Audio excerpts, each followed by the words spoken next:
As an author, an awful lot of my work comes from North America, where I speak to expat Scots and descendants of Scots. When I first used to go over there several years ago, people would come up to me in droves and go, "Hey, you Scottish? I'm Scottish too."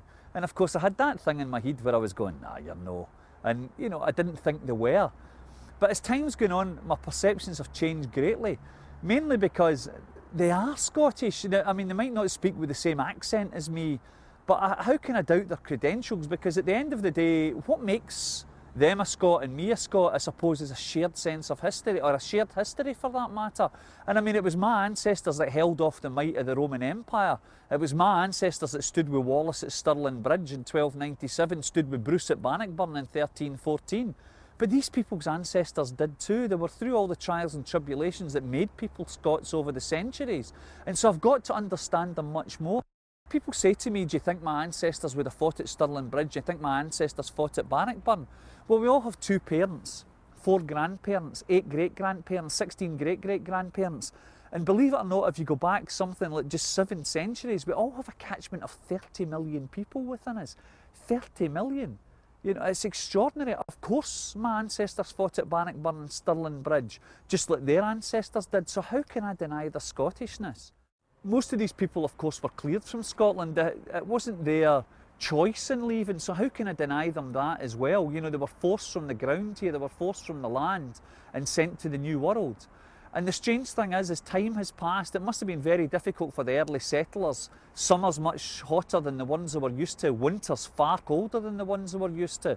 But as time has gone on, of course, these people have made great lives for themselves. One of the things that's extremely touching is how their Scottishness is so important.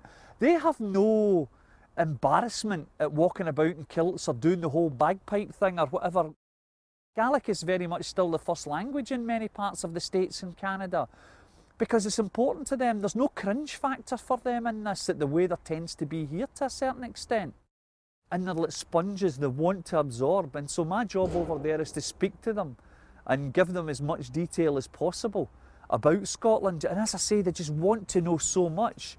They've got a much more attuned sense of history than people have here. I've asked most expat Scots or descendants of Scots in North America about Bannockburn or Stirling Bridge. They can give me a plethora of detail, whereas most Scots couldn't, that actually live still in Scotland. Perhaps that's the problem. Perhaps we're still too close to it. I met one woman recently who told me she was an Armstrong, and of course they were one of the great border clans, and the Armstrongs were also based around Newcastleton in the Scottish borders. Newcastleton, it's a wee village on the Scottish side of the border, and she had turned up there and gone into the bar and gone, "Hey, I'm an Armstrong," expecting everyone to welcome her with open arms.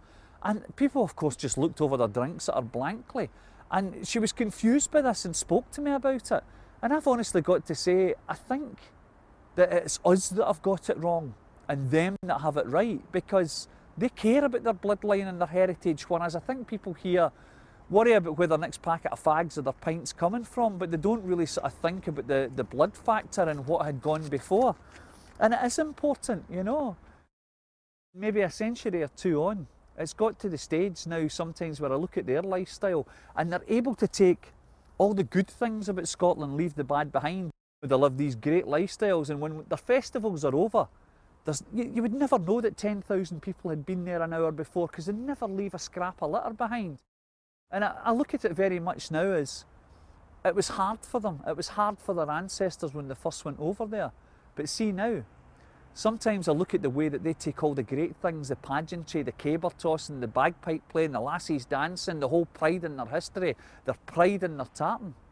And sometimes I think it's us that are left behind that are actually the unlucky ones.